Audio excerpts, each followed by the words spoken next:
नमस्कार मंडळी, अक्षय तृतीया येते, त्याची थाळी लवकरच मी आपल्या चॅनलवरती अपलोड करणार आहे. ती तुम्ही जाऊन चेकआउट करू शकता.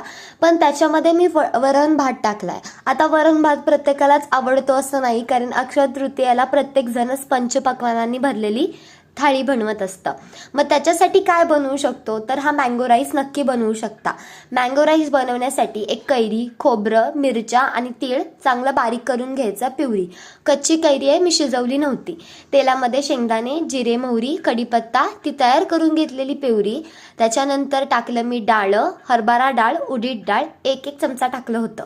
हळद, जिरेपूड, मीठ आणि गूळ हा लागतोच. आता त्याचं कारण काय, कैरीला आंबटपणा असतो ना. काय काय कैऱ्या गोड असतात, तरी सुद्धा भाताला आंबटपणा येऊ नये म्हणून थोडासा गूळ टाकायचा.